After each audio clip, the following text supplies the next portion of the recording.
భూభారతి చట్టాన్ని తెచ్చి పేదలకు అండగా నిలబడి ఈరోజు పొంగులేటి గారు గ్రామాన గ్రామ సభలు పెట్టి రైతుల సమస్యల్ని పరిష్కరించే ప్రయత్నం చేస్తున్నాం. ఎన్నో చిక్కుముళ్ళు, ఎన్నో సమస్యలు అడుగు ముందుకు వెయ్యాలంటే ఒక చీకటి పరిస్థితి. అక్కడి నుంచి వెలుగు వైపు రాష్ట్ర ప్రభుత్వాన్ని, రైతాంగాన్ని నడిపించే ప్రయత్నం చేస్తున్నాం. అరే పిల్లగాడు కొత్తగా వచ్చిండు, కొంతకాలం సమయం ఇద్దామన్నా కనీసం విజ్ఞత లేదు. 10 సంవత్సరాలు పరిపాలించిన వాళ్లకు మొదటి రోజు నుంచే ఎట్లయినా పడగొడదాం, ఎట్లయినా ఇబ్బంది పెడదాం. విద్యార్థులు చచ్చిపోతే సంతోషంతో నృత్యాలు చేస్తారు, రైతులు చచ్చిపోతే సంతోషంతో వాళ్ళు ఇవాళ చేస్తున్నారు. ఎక్కడైనా బస్సు కింద పడేవారని చచ్చిపోతే వాళ్ళకు ఆనందమే, ఎక్కడైనా ఆహార కలుషితమైపోయి విద్యార్థులు చచ్చిపోతే వాళ్ళకు ఆనందమే, ఎక్కడైనా రైతు ఆత్మహత్య చేసుకుంటే వాళ్ళకు ఆనందమే. ఎందుకంటే వీళ్ళ చావుల పునాదుల మీద అధికారం అల్కగా ఎక్కువచ్చన్న ఆలోచన, దుర్మార్గమైన దురాలోచనతోటి ఈరోజు ప్రతిపక్ష పార్టీ పనిచేస్తున్నది. అరే కొంతకాలమైన సమయం ఇయ్యరా, సరిదిద్దుకోవడానికి అవకాశం ఉండదా? 5 ఏళ్ల కోసం ఎన్నికైన ఈ ప్రభుత్వం ప్రజల కోసమే పనిచేస్తుంది కదా. ప్రతినిత్యం మీ మధ్యలోనే ఉన్నాం కదా. ఎక్కడైనా ఫామ్ హౌస్లో పండుకున్నామా, ఎక్కడైనా దాచుకున్నామా? లేం కదా, మీ మధ్యలోనే ఉన్నా కదా. ఎవరు వచ్చినా కలుస్తున్నాం కదా. నేను కానీ మా మంత్రులు కానీ ఏ ఒక్క రోజైనా ఈ రైతాంగాన్ని కలవకుండా, మా ఎమ్మెల్యేలు గ్రామాలు తిరగకుండా ఎక్కడైనా ఉన్నారా ఈ 18 నెలల? గతంలో ఎప్పుడైనా ముఖ్యమంత్రి ఎన్నిసార్లు కనిపించిండో లెక్కలు తీయండి. ఎన్నిసార్లు సచివాలయానికి వచ్చిండో మీరు చూడండి. ఈనాటి పరిపాలన చూడండి. అంతెందుకు, టెలిఫోన్ ట్యాపింగ్ గురించి మీకు తెలుసు కదా. భార్యాభర్తలు మాట్లాడుకుంటే కూడా ఫోన్ లేని పరిస్థితి ఆయనలో ఉండే. ఇవాళ మమ్మల్ని బహిరంగంగా వచ్చి ఏమన్నా దూషించినా ఫోన్లలో మాట్లాడుకున్నా మీకు అందరికీ స్వేచ్ఛగా లేరా? ఫోన్లలో భయపడుతారు ఇప్పుడు మాట్లాడానికి. గతంలో ఎట్లుండే, ఇవాళ ఎట్లుంది? ఈ స్వేచ్ఛ 4 కోట్ల తెలంగాణ ప్రజలకు వచ్చిందా, రాలేదా? తెలంగాణ ప్రజలు కోరుకున్నది స్వేచ్ఛ కదా, సామాజిక న్యాయం కదా, సమాన అవకాశాలు కదా. ఈనాడు కులగణన కావచ్చు, లేకపోతే ఎస్సీ వర్గీకరణ కావచ్చు. ఇవాళ మంత్రివర్గంలో 4 దళితులు, ఒక స్పీకర్, 5 మంది ఉన్నారు. ఆయల్ల ఒక ఏకలింగం ఉండే, ఆయల్ల ఏకలింగం ఉండే ఆ ప్రభుత్వంలో. ఇవాళ ఈ వేదిక మీద 5 మంది ఉన్నారు. 4 మంత్రులు, ఒక స్పీకర్ దళిత సామాజిక వర్గం నుంచి ఇవాళ ఈ వేదిక మీద కూర్చున్నారంటే సామాజిక న్యాయం అనేది కాంగ్రెస్ పార్టీతోనే సాధ్యమవుతుంది. సమాన అవకాశాలు ఈ ప్రభుత్వంలోనే ఉంటాయి. 60,000 ఉద్యోగాలు ఇచ్చింది మన పార్టీ, మన ప్రభుత్వం సంవత్సరం తిరిగే లోపల. నేను ఛాలెంజ్ చేస్తున్న, ఈ భారతదేశంలో స్వతంత్రం వచ్చినప్పటి నుంచి ఏ రాష్ట్ర ప్రభుత్వమైనా, ఉమ్మడి రాష్ట్రంలో కూడా, ఆనాడు ఆంధ్రప్రదేశ్లో కూడా ఒక్క సంవత్సరంలో 60,000 ఉద్యోగాలు ఇచ్చిన చరిత్ర లేదు. మన ప్రభుత్వం 60,000 ఉద్యోగాలు ఇవాళ ఇచ్చింది. శాఖల వారిగా నేను లెక్క చెప్తా. ఒకప్పుడు ఉద్యోగాల కోసం తెలంగాణ ఉద్యమమే వచ్చింది. ఒకప్పుడు నోటిఫికేషన్ల కోసం లక్షలాది మంది విద్యార్థులు రోడ్ల మీదకి వచ్చింది. కానీ మన ప్రభుత్వం వచ్చిన తర్వాత అన్నా నోటిఫికేషన్లు ఎక్కువైతే కొంచెం ఆలస్యం అన్ని చదువుకోవాలంటే కష్టమవుతుందా, అశోక్ నగర్లో ధర్నాలు చేశారు. ఆనాటికి ఈనాటికి ఉన్న తేడాను మీరు గమనించండి. ఆ పిల్లల భవిష్యత్తు కోసమే ఈ ప్రభుత్వం ఉంది. మీరే ఈ దేశ, ఈ రాష్ట్ర భవిష్యత్తు మీకోసమే ఈ ప్రభుత్వం పనిచేస్తుంది. మీ భవిష్యత్తును తీర్చిదిద్దాలన్నదే మా ఆలోచన. మాకేముంటుంది, మేము అన్ని సాధించినాం, మాకు రావాల్సిన అవకాశాలన్నీ మాకు వచ్చినాయి. ఇంకా మేము కొత్తగా సాధించేది ఏం లేదు. మాకు ఆనందాన్ని ఇచ్చేదే మీ భవిష్యత్తు. మిమ్మల్ని తీర్చిదిద్దుతే మేము విజయం సాధించినట్టే. ఇవాళ మీ అందరి కోసం ఈ రైతుల పిల్లలే ఈరోజు వ్యవసాయ శాఖ యూనివర్సిటీలో చదువుకుంటున్నారు. ఇవాళ డాక్టర్లైనా, లాయర్లైనా, ఇంజనీర్లైనా, IAS IPSలైనా ఈరోజు ఈ రైతుల పిల్లలే ఈరోజు డాక్టర్లు, లాయర్లుగా రాణిస్తున్నారు. ఇవాళ IASలలో మన వాళ్ళు ఉండాలి, సివిల్ సర్వీసెస్లో ఉండాలని ఢిల్లీకి వెళ్ళి చదువుకుంటున్న విద్యార్థులకు రాజీవ్ గాంధీ గారి పేరు మీద వాళ్ళకు ఆర్థికంగా సాయం అందించాలి. పేదోళ్ళ పిల్లలు ఢిల్లీలో వెళ్ళి చదువుకోవాలంటే కష్టంగా ఉందంటే సివిల్స్కు ప్రిపేర్ అయ్యే వాళ్ళకు 2 లక్షల రూపాయలు చదువుకునే పిల్లలకు ఆర్థిక సాయాన్ని మన ప్రభుత్వం అందించింది.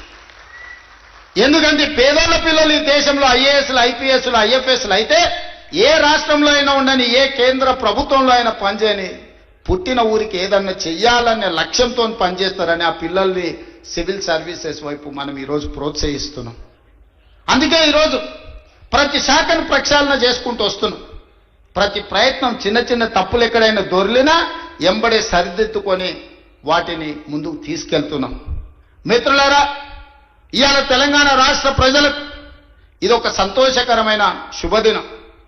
8-9 రోజుల్లో 9,000 కోట్ల రూపాయలు రైతుల ఖాతాలో పడుతున్నాయంటే నిజంగా రైతులు ఎవరి దగ్గర చెయ్యి చాల్చాల్సిన పని లేదు.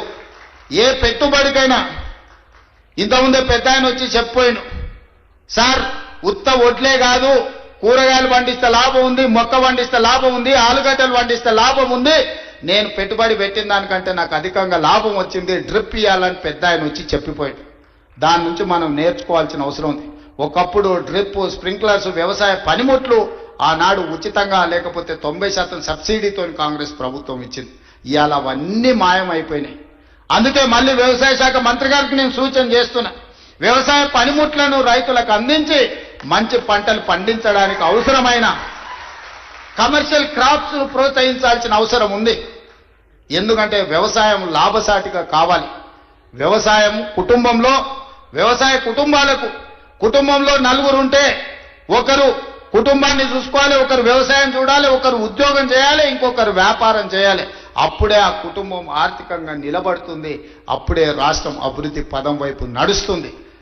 రాబోయే 10 సంవత్సరాలలో తెలంగాణ ఎకానమీని $1 ట్రిలియన్ ఎకానమీ చేయాలంటే వ్యవసాయం లాభసాటిగా మారాలి. రైతుల పెట్టుబడికి 2 లాభం వచ్చినప్పుడే తెలంగాణ రాష్ట్ర ఆర్థిక వ్యవస్థ అభివృద్ధి పదం వైపు నడుస్తుంది. మరి తెలంగాణ రాష్ట్ర ఆర్థిక వ్యవస్థ అభివృద్ధి పదం వైపు నడపాలంటే పరిశ్రమలు పెట్టే వాళ్ళకి సబ్సిడీలు ఇవ్వడమే కాదు, పరిశ్రమలు పెట్టే వాళ్ళకి భూములు ఇవ్వడమే కాదు, వ్యవసాయం చేసుకుంటున్న పేద రైతులకు కూడా సబ్సిడీలు ఇవ్వాల్సిన అవసరం ఉంది, ఇన్సెంటివ్లు ఇవ్వాల్సిన అవసరం ఉంది, టెక్నాలజీని బదిలీ చేయాల్సిన అవసరం ఉంది, సాంకేతిక నైపుణ్యాన్ని నేర్పాల్సిన అవసరం ఉంది. ఈరోజు టెక్నాలజీలో AI టెక్నాలజీ వచ్చింది. రైతుకు తెలీదు పాపం, 2 ఎకరాలలో ఒడ్లు పండిస్తే మొత్తానికి యూరియా చల్లుతాడు. కానీ ఎక్కడ సమస్య ఉందో అక్కడనే చల్లగలిగిన సాంకేతిక నైపుణ్యాన్ని తెస్తే ఎరువుల బాధ దప్పుతుంది, కలుషితమైన ఆహారం తగ్గుతుంది, భూమి సారవంతమైన నేలగా ఉంటుంది. ఇట్లాంటి సాంకేతిక నైపుణ్యాన్ని కూడా ఈరోజు వ్యవసాయ శాఖ నేర్చుకోవాల్సిన అవసరం ఉంది, రైతులకు నేర్పాల్సిన అవసరం ఉంది. అదేవిధంగా ఈరోజు వ్యవసాయ పంపు సెట్లు సంవత్సరానికి దాదాపుగా 17,000 కోట్ల రూపాయలు ఉచిత విద్యుత్తుకి ఈరోజు మనం ఖర్చు పెడుతున్నాం. ఇవాళ అదే సోలార్కి మనం మారిపోతే సోలార్తోని మీ వ్యవసాయం ఉచితమే కాదు, మీరు సోలార్ విద్యుత్తు ద్వారా నెలకు 2,000, 3,000 మా ఆడబిడ్డలకు ఆదాయం వచ్చేటట్టు విద్యుత్ శాఖకు సంబంధించి ఉప ముఖ్యమంత్రి గారు ప్రణాళికలు చేస్తే రైతులు సిద్ధంగా ఉన్నారు. దానికి అవసరమైన పెట్టుబడి మనం పెడదాం. కొన్ని వేల కోట్ల రూపాయలు ఒకసారి పెట్టుబడి పెట్టినా 25 సంవత్సరాలు ఈ రైతులకు లాభసాటిగా ఉంటుంది. వాళ్ళు వాడుకునేది వాడుకోగా మిగిలిన విద్యుత్తును మీకు అమ్ముతారు. ఈ రోజు మా రైతులు అదాని అంబానీలతో పోటీ పడే విధంగా తీర్చిదిద్ది సోలార్ విద్యుత్ ఉత్పత్తిలో అదానీలతో పోటీ పడే విధంగా మా రైతుల్ని ఇంటికాడ కూర్చున్న వాళ్ళకే ఆదాయం వచ్చే విధంగా ప్రణాళికలు చేయాలి.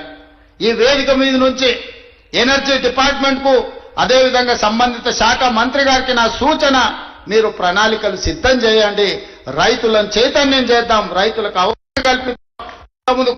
మంది ఆడబిడ్డలు చదువుకొని విజ్ఞతతో మాట్లాడిన ఆ పెద్ద ఆయన మాట్లాడుతుంటే ఆయన ఉపయోగించిన ఇంగ్లీష్ భాష కావచ్చు, పదాలు కావచ్చు, అవగాహన కావచ్చు, అనుభవం కావచ్చు, ఆ పిల్లలే కాదు వేదిక మీద ఉన్న మంత్రులు కూడా నేర్చుకోవాలి. విషయాన్ని ఏ విధంగా సూటిగా శుద్ధి లేకుండా ఎట్లా చెప్పొచ్చో, అవగాహన ఎట్లా కల్పించో ఆ పెద్ద మనిషిని మనం చూసి నేర్చుకోవచ్చు.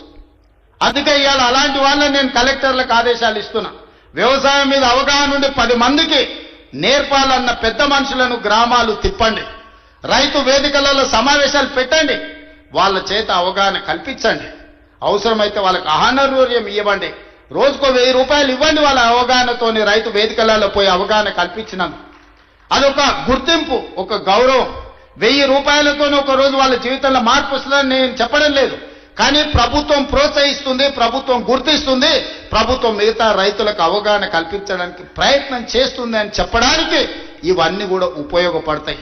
కాబట్టి కలెక్టర్లందరికీ కూడా ఈ వేదిక మీద నుంచి చీఫ్ సెక్రటరీ గారికి నేను ఇన్స్ట్రక్షన్స్ ఇస్తున్నా. కలెక్టర్లందరినీ కూడా మీరు కలెక్టర్స్ కాన్ఫరెన్స్ తీసుకొని సోలార్ పంపు సెట్ల వల్ల ఉన్న ప్రయోజనం ఈ రోజు రైతులకు వరే కాకుండా ఇతర లాభసాటి పంటలు ఏ విధంగా పండించాలి, భూమి యొక్క సారాన్ని చూసి ఏ భూమిలో ఏ పండ్ల తోటలు వస్తాయో, ఏ భూమిలో ఏ కూరగాయలు పండుతాయో, ఏ భూమిలో ఏ పంట అధిక దిగుబడి వస్తుందో, అది మొక్కజొన్న వస్తుందా, లేకపోతే పత్తి వస్తుందా, మిర్చి వస్తుందా, లేకపోతే కందులు వస్తాయా? మా కొడంగల్ తాండూరు ప్రాంతంలో మేము కందులు పండిస్తాం. దేశానికే మా కందిపప్పు అంటే, తాండూరు కొడంగల్ కందిపప్పు అంటే దేశంలో గొప్ప పేరు.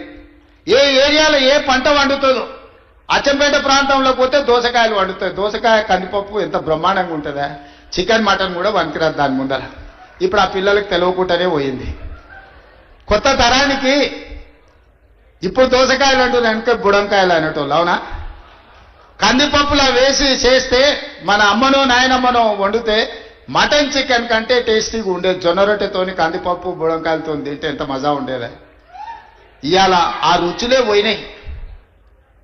అందుకే ఈరోజు పంట మార్పిడి జరగాలి, ఆలోచనలో చైతన్యం రావాలి, ప్రజలకు ఉపయోగపడాలి.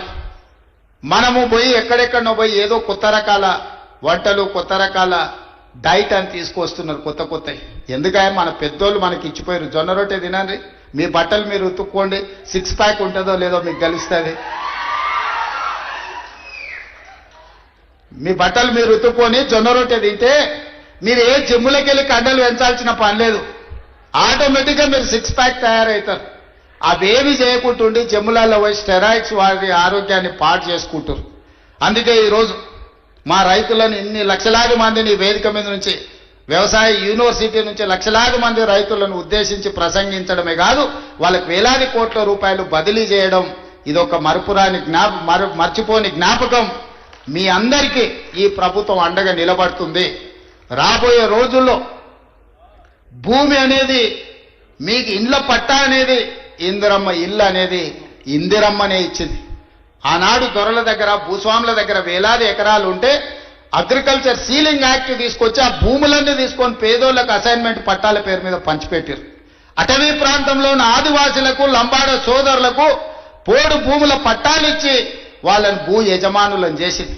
ఇల్లు లేనోళ్లకు ఇంటి పట్టా ఇచ్చింది, ఇల్లు కట్టుకోలేని వాళ్ళకు ఇందిరమ్మ ఇల్లు కట్టించింది. డబుల్ బెడ్రూమ్ ఇల్లు అన్నాడు. ఎవరికన్నా ఇక్కడ ఉన్న పేద రైతుకు డబుల్ బెడ్రూమ్ ఇల్లు వచ్చినాదే.